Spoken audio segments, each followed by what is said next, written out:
बिस्मिल्लाहिर्रहमानिर्रहीम। I am doctor Mohammad Awais Sidhu. आज हम डिस्कस करेंगे कि यंग काव्स और न्यू बार्न काव्स जो छोटे बच्चे होते हैं उनमें सर्दी की वजह से उनमें स्ट्रेस आती है, तो वो हमने डिस्कस करनी है कि cold stress management in newborn calves and young calves. उनमें कोल्ड स्ट्रेस मैनेजमेंट हमने डिस्कस करनी है। कौन सी ऐसी वजूहात हैं जिनकी वजह से जो कोल्ड स्ट्रेस है वो ज़्यादा होती है और इसको हमने मैनेज कैसे करना है, ये हम सारे points one by one discuss करेंगे। सबसे पहले हम बात करते हैं कि एक होता है कि थर्मो न्यूट्रल जोन। काव्स अपनी बॉडी का जो टेम्परेचर होता है उसको वो नॉर्मली उसकी जो बॉडी का जो नॉर्मल टेम्परेचर होता है उसको वो मेंटेन कर लेते हैं, लेकिन एक लिमिट तक वो अपनी बॉडी के टेम्परेचर को मेंटेन कर सकते हैं regardless of the external environment temperature. Calves में जो कोल्ड स्ट्रेस मैनेजमेंट है वो इतनी क्यों ज़रूरी है कि हम उनको सर्दी की शिद्दत से बचा रहे हैं, क्योंकि जब एक काव छोटा होता है तो उसकी बॉडी में जो उसका मेटाबॉलिज्म होता है वो इतना ज़्यादा तेज़ नहीं होता। प्री रिमिनेशन की स्टेज में काव्स होते हैं, उनकी प्रॉपर रीमन की डेवलपमेंट नहीं होती। एनिमल की काव्स की जो बॉडी में फ़ैट के रिजर्व्स होते हैं वो भी कम होते हैं और उनका जो इम्यून सिस्टम है वो भी वीक होता है और उसके अलावा का मेटाबॉलिज्म होता है वो भी कम होता है। तो बच्चों में जो सर्दी की जो शिद्दत होती है उसको हमने कम करना है। क्यों करना है? ताकि काफ होता है उसकी जो ग्रोथ रेट है वो भी अच्छी आए और नेगेटिव एनर्जी बैलेंस में भी ना चला जाए, और उसके अलावा इम्यून सिस्टम भी वीक होता है। अगर हम उसको कोल्ड स्ट्रेस से एक्सपोजर करवाते हैं तो उसकी जो ग्रोथ रेट है वो भी कम हो जाती है। जो छोटे काव्स होते हैं वो अपनी बॉडी के जो टेम्परेचर को वो नॉर्मली एक लिमिट के अंदर मेंटेन कर सकते हैं regardless of the external environmental temperature. Calf का जो लिमिट होती है उसके बॉडी की जो टेम्परेचर की, उसको रेगुलेट करने की, उसके टेम्परेचर को नॉर्मल मेंटेन करने की। तो अगर उसको एक्स्ट्रा एनर्जी नहीं चाहिए होगी तो उस जोन को हम कहते हैं कि थर्मो न्यूट्रल जोन। इस जोन में एक काफ अपनी बॉडी का जो टेम्परेचर है, जो अपनी बॉडी का थर्मो रेगुलेटरी सिस्टम है, उसको मेंटेन रखता है। अपनी बॉडी के टेम्परेचर को इस जोन के अंदर, थर्मो न्यूट्रल जोन के अंदर वो मेंटेन कर सकता है। और उसके अलावा एनिमल को मेंटेनेंस एनर्जी जो उसकी चाहिए होती है एक्स्ट्रा हीट जनरेट करने के लिए वो भी नहीं चाहिए होती। तो इस जोन के अंदर जो छोटा काव होता है वो बग़ैर कोई अपनी मेटाबॉलिक एनर्जी को इस्तेमाल किए हुए अपनी बॉडी का टेम्परेचर नॉर्मल रख सकता है। तो इस जोन को हम कहते हैं कि थर्मो न्यूट्रल जोन। अच्छा, थर्मो न्यूट्रल जोन के हम अगर दो पार्ट की बात करें, एक होती है कि अपर क्रिटिकल टेम्परेचर, एक होता है लोअर क्रिटिकल टेम्परेचर। अगर हम कोल्ड स्ट्रेस की बात कर रहे हैं तो हम बात करेंगे लोअर क्रिटिकल टेम्परेचर LCT।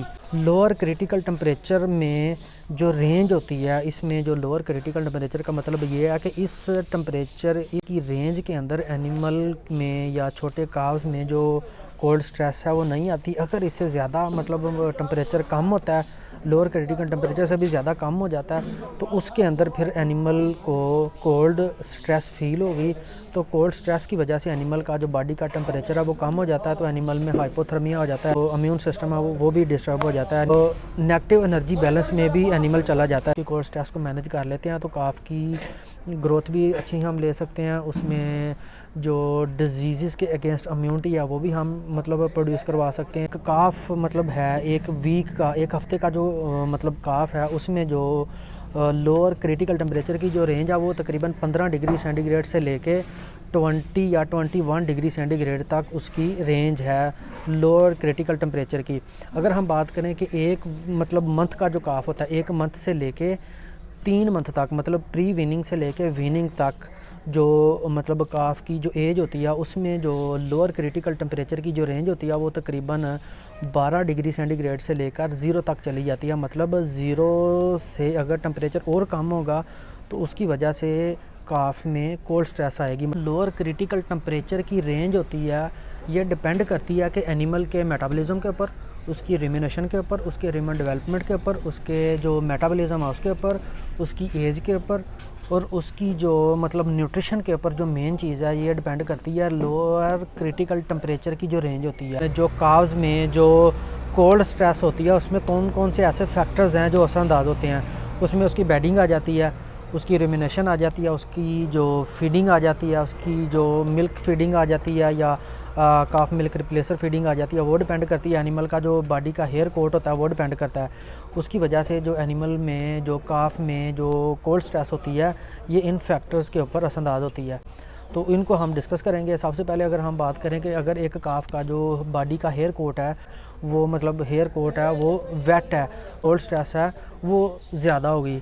अच्छा, दूसरी हम बात करते हैं कि बेडिंग की। उसका जो फ्लोर है, मतलब कंक्रीट का फ्लोर, या अगर उसमें कोई मैट वगैरह लगा देते हैं तो उनकी वजह से कोल्ड स्ट्रेस ज़्यादा आती है एज़ कम्पेयर टू अगर हम यूज़ करें पराली या कोई मतलब थर्ड ग्रेड की जो रोड ग्रास की है होती है, जो तिनके वगैरह होते हैं, तो उनकी वजह से एनिमल में कोल्ड स्ट्रेस कम होती है। रिमिनेशन, अच्छा, अगर जितना जल्दी आप रिमेन डेवलपमेंट करवा लेते हैं काव्स में, अगर आप उनको काफ स्टार्टर देते हैं तो रिमिनेशन की वजह से हीट भी जनरेट होती है रिमेन में, साथ उसको एनर्जी मिलती है, मेटाबॉलिज्म तेज़ होता है। तो ऑटोमेटिकली मेटाबॉलिज्म तेज़ होने की वजह से उसका जो बॉडी का टेम्परेचर है वो मेंटेन रहता है और उसको एनर्जी प्रॉपर मिलती रहती है। तो दूसरी अगर हम बात करें उसकी फीड की, अगर आप उसको प्रॉपर फीड देते हैं, उसको एनर्जी सोर्स प्रोवाइड करते हैं, उसको फैट्स देते हैं। अच्छा, उसके बाद अगर हम बात करें कि काफ की जैकेट्स होती हैं, काफ जैकेट्स भी होती हैं जो सर्दियों में मतलब बच्चों को पहनाते हैं, जिनकी वजह से जो सर्दी है उनकी शिद्दत को हम कम कर सकते हैं, काफ्स को जो सर्दी लगती है। तो कुछ मैट्स ऐसे होते हैं कि अगर हम मैट्स पहना देते हैं तो जिनकी वजह से मतलब काफ्स को स्वेटिंग होना स्टार्ट हो जाती है। तो जब काफ को स्वेटिंग होना स्टार्ट हो जाती है तो उसकी वजह से भी एक नेगेटिव इम्पैक्ट आता है, उनको पसीना आ जाता है। तो पसीने की वजह से फिर एनिमल का जो बॉडी का टेम्परेचर है वो डाउन हो जाता है। तो हमने इस तरह की काफ जैकेट्स लेनी है और इस तरह की काफ जैकेट्स पहनानी है और इस तरह पहनानी है कि काफ को जो स्वेटिंग है वो कम से कम हो, जिसकी वजह से एनिमल का जो बॉडी का टेम्परेचर है वो मेंटेन रहे। और अगर हमने उनको शेड में रखा हुआ है तो उनके ऊपर हमने कोई कवर वगैरह डाल देना है। उनका जो काफ का जो केज होता है उसके ऊपर हम कवर वगैरह डाल देते हैं, एक तो उसकी वेंटिलेशन भी इम्प्रूव रहे और साथ दूसरा सर्दी की जो शिद्दत है वो भी हम कम कर सकते हैं। उसके ऊपर तरपाल वगैरह डाल के या कोई पॉलीथीन का जो बैग्स होते हैं, शापर वगैरह होते हैं, उनको हम जो पिंजरे होते हैं उनको हम कवर कर सकते हैं।